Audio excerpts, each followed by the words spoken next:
देखिए जी, good morning. हम 12th class का एक इम्पोर्टेंट चैप्टर टॉपिक है। देखिए, हम फिजिक्स में एक होता है सेल। सेल क्या काम करता है? देखिए भाई, सेल का जो शेप होता है वो ऐसे बनता है, ठीक है जी। ये वाला जो बड़ा होता है वो पॉजिटिव और ये छोटा वाला नेगेटिव होता है, ठीक है। कहता है क्या सेल के अंदर आपने घर में जब यूज करते हैं आप देखते हैं कि जो सेल होता है एक तरफ से उसमें ये वाला जो पॉइंट उभरा हुआ होता है, मान लीजिए पॉजिटिव, और जो ये वाला होता है नेगेटिव होता है। आपको पता है कि जो सेल होता है वो दो भागों में बटा होता है। एक होता है हमारा एनोड और एक होता है हमारा कैथोड। यही होता है। कहता है कि जब सेल के अंदर जो इलेक्ट्रॉन होते हैं और हम सेल को किसी सर्किट में लगाते हैं, मान लीजिए ये आपके पास एक सेल है, ठीक है जी, और यहाँ पर एक सर्किट है और इस सर्किट में एक एक्सटर्नल लोड लगा देते हैं जिसका नाम रख देते हैं रेजिस्टेंस आर लगा देते हैं। इसको हम एक्सटर्नल लोड भी बोल सकते हैं। यहाँ तक बात क्लियर है, ठीक है। कहता है कि ये पॉजिटिव ये नेगेटिव। इस सेल के अंदर रेजिस्टेंस होता है, बिल्कुल सही बात है। मान लो उस सेल का जो रेजिस्टेंस का पॉइंट है अंदर ही, ये सेल है ना, इसका एक पॉइंट ए मान लिया, बी मान लिया, ऐसे करके इसका ए मान लिया, बी मान लिया, मतलब इसके अंदर जो रेजिस्टेंस है उसका ए और बी मान लिया, ठीक है। और इस सेल का नाम रख दिया हमने ई। और पॉजिटिव से आपको पता है करंट कहाँ फ्लो होता है? पॉजिटिव आपने देखा होगा, एक होता है हाई पोटेंशियल और एक होता है लो पोटेंशियल, है ना। लो पोटेंशियल कौन सा होगा? माइनस वाला।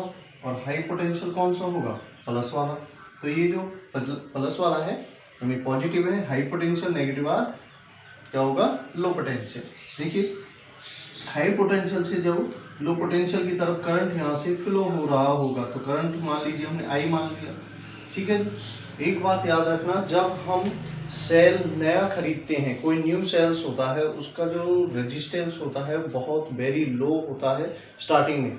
बट जब हम सेल को अगेन एंड अगेन यानी अगेन एंड अगेन बार बार हम उसको यूज करते हैं तो उसका क्या बढ़ता जाता है? इंक्रीज होता है उसका क्या?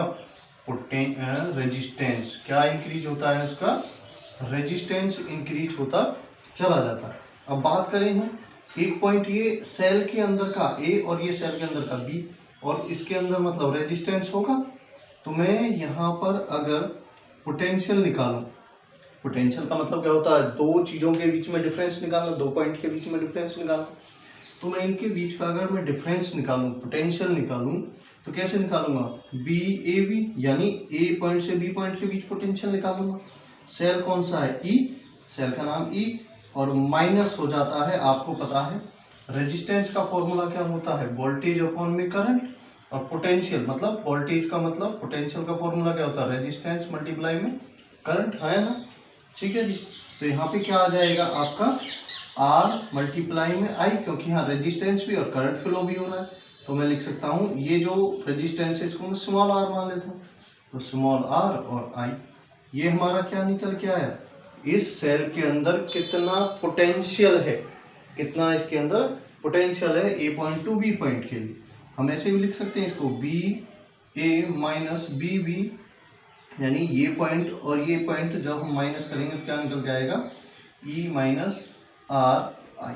हम ऐसे खोल के भी इसको लिख सकते हैं। तो ये ना हमारा एक सेल के बारे में एक छोटा सा टॉपिक था, हमें समझना था जो, ठीक है जी। धन्यवाद।